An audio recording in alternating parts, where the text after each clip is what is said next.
as long as I can remember, I've been a Fullmetal Alchemist fan my whole life, since the very beginning, since 2003. Since 2003, Fullmetal Alchemist began. And to tell you the truth, there were two Fullmetal Alchemists, and I gotta say that out of both Fullmetal Alchemist series, we had the first one, which was obviously a different ending, and the second one, which is Brotherhood, which showed the true ending to Fullmetal Alchemist. Because the first ending for the original 2003 one wasn't what I expected. I expected them to get back their bodies.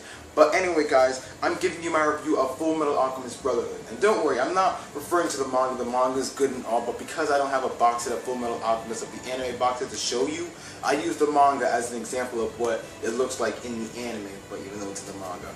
But Fullmetal Alchemist is totally amazing, and to tell you the truth, it's my second time completing Fullmetal Alchemist. So don't tell me you're probably gonna tell me that if you've watched Brotherhood, then you should watch the 2003 Fullmetal Alchemist. Don't tell me that. The reason why is because I watched both Fullmetal Alchemist series already and completed them for the first time back then when they started. I completed 2003 back then when it started. I completed Fullmetal Alchemist Brotherhood when it started. And both of these separated series of Fullmetal Alchemist started on Adult Swim. And that's basically how us Fullmetal Alchemist fans finished the anime. So I gotta say, it was totally amazing. I mean, Brotherhood. Before I even get started, I'm gonna give you my review and summary of Fullmetal Alchemist. So I want to explain the summary first. And the thing about the summary of Fullmetal Alchemist Brotherhood is that basically these boys commit a crazy taboo, and the thing that happens is that they perform human transmutation. And after their mother died, they got training from their teacher.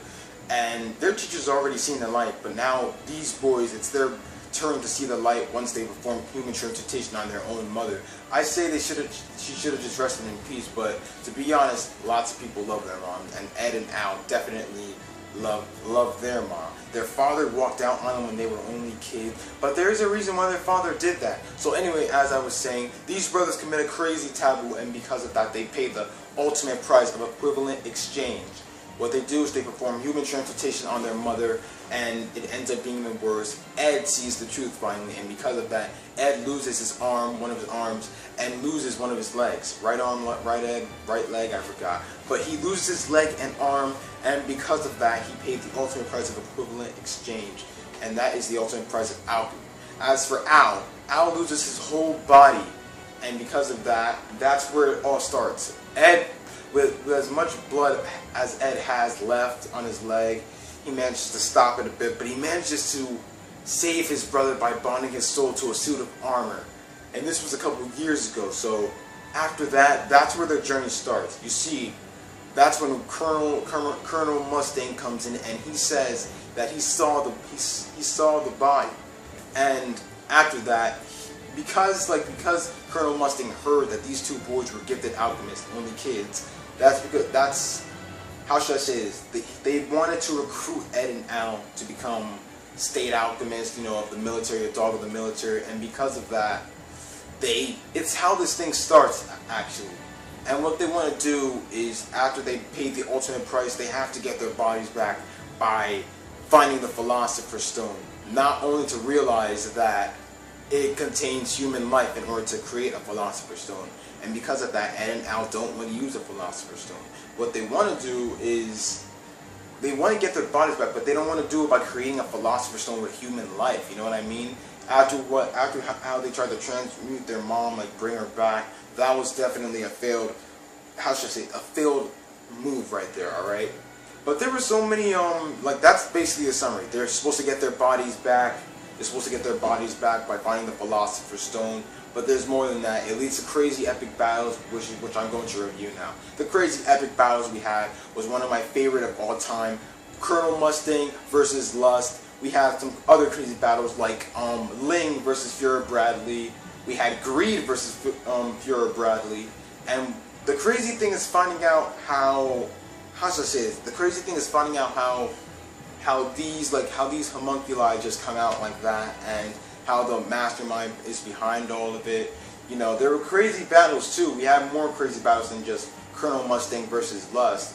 There were other crazy battles like Ed versus Pride, which is Salim Bradley, son of Fury King Bradley, and finding out that Fury King Bradley was a homunculus after all these years, it's actually a bit crazy to hear, if you know what I mean. And seeing Kimberly, I didn't really know if Kimberly was a homunculus or not. I mean, I don't remember seeing the tattoo, but correct me if I'm wrong. But seeing Kimberly, it just made me think back. Like, the first time I started watching Fullmetal Alchemist was back when Adult Swim was still making episodes of it. And that's when I first saw Kimberly. And my second time watching it this year in the summer, I'm starting to realize a bit of stuff now, because back then when I watched anime for the first time, I don't really understand that much. And that's basically why I restarted a bit. So, seeing how the homunculi face off against State Alchemist and all that stuff, and most of all seeing Scar, this dude from the Ishbalan, and the dude responsible for killing Winry's parents. I mean, that was definitely a crazy one. But things that started these fights were basically the Ishbalan War. Basically, the Ishbalan War started other things, but what started these battles were the homunculi. First thing that started was after Hughes was killed. What I'm trying to say is Hughes was killed when Lieutenant Hughes was killed because he was, snooping in too much, finding information in order to help Ed and Al get their bodies back. But that was the crazy thing right there. And there were so many noticeable things that, there were so many people that I ship. The people that I ship in love would have to be Ed and Winry, obviously, how they get, married in the end and have kids at the end. But I also ship Al. I also ship Alphonse and May, because, seeing how May cares a lot about Al. I ship Ling and L'Enfant. Definitely Ling and L'Enfant. Anyone else? I guess not. But, the crazy thing was finding out, of how Miss Bradley just finds out, I don't know if she finds out, but the thing is that, finding out that her husband and her son are both homunculus, that's crazy. Especially Pride, who was Salim, who would be the very first homunculus, the strongest out of all of them. And seeing how all the homunculus in Fullmetal Alchemist just die one by one. I mean, Pride, we got Pride, who was taking Gluttony inside. Like, he didn't even care about Gluttony anymore. So that's how Gluttony died. And then Lust being defeated by Mustang with 1,000 flames, man, just attacking her. Man, that was even more crazy. And Envy, who was also defeated by Colonel Mustang, I believe. And but yeah, that was even more crazier than ever. I mean, he avenged Hughes right there, and that was definitely good, very good. But most of all, the craziest thing was seeing enemies, good guys and enemies working together. We had Scar teaming up with Ed and everyone else. We had some help, I have to say, but it was definitely crazy. I mean, they were all teaming up, and seeing it up to the last episode at this point for the second time was even more crazy, because my favorite battle of all, and everyone's favorite battle, was everyone versus Father. We had Ed with his last stand, and things going crazy with Al just sacrificing his soul and all that stuff, like using after his suit of armor, with that, he finally accepted and just, he got his original body back. But the problem was, the thing was, he knew that Ed was going to come back for him and fulfill his promise, because he made this promise long ago to get his body back. And the even crazy thing was, giving up your powers, the most thing, giving up your alchemy after all that, after every battle and everything. And it was probably going to be a different way. I thought it was going to be a different way. I mean, imagine if it didn't happen. The anime would go on even longer than ever, you know what I mean? It would go on even longer. So the thing that happened is, what Ed did was, he used human transmutation on himself, and he went inside the portal. And yes, this is a summary, I'm just making sure, because I don't want people, commenting on it, because I had one joke doing it before. But as I was saying, it's a summary interview, so yeah. Ed human transmutates himself inside of his own portal, and what happens is, the thing is that we were waiting for the answer for Ed to say, and he actually got the correct answer right, and because of that, his brother was waiting right for him. It was actually crazy. I had this crazy nostalgia, the feels and everything. I said to myself when I saw Ed walk forward to Al, I said, Ed finally fulfilled his promise. I mean, alchemy, he was willing to give alchemy up in order to save his brother, and Al doesn't have his alchemy. Does Al still have his alchemy? I wonder. I really don't know, but Ed gave up his alchemy in order to save his brother, like get his brother's body out of the portal. That was, I can say one thing, that is the last time we will ever see the portal of truth, okay? That's the last time we'll ever see the portal of truth. We'll ever see alchemy. And other things that happen, like, it's crazy, man. The future starts moving on. Ed and Winry finally have kids. We got the whole picture and everything. Everyone goes their separate ways. Ed goes to a different path. Al goes to a different path. And, you know, it was actually a bit great. I mean, it showed a true ending than the 2003 Fullmetal Alchemist anime. But usually back then, when I saw the original Fullmetal Alchemist 2003, it was said that Al got his body back. Except, like, he got his body back. The only thing was Ed was to remain in the other world, though. Not the Dragon Ball type of other world. The other world as a different world.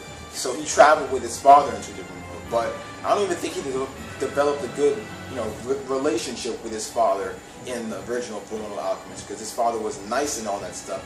Sorry. I shouldn't be comparing these right now. I could probably compare these when I get the chance. So what I'm going to say is that's my full review and summary of Fullmetal Alchemist Brotherhood. And I gotta say, I pretty much like Fullmetal Alchemist. I want to continue to collect it. And to tell you the truth, I definitely finished Fullmetal Alchemist back then when Adult Swim was making episodes. So, you know, it's my second time doing it in 2016. And I wonder if they're ever gonna like make something new of Fullmetal Alchemist. I hear they're making a live-action movie, and I definitely want to check it out. But for now, I'd have to say I'm gonna continue probably collecting some Fullmetal Alchemist manga like I have for Volume 1. And you already did see another volume come. But yeah, that's my full review and summary of Fullmetal Alchemist Brotherhood. So thank you for watching. True Swordsman.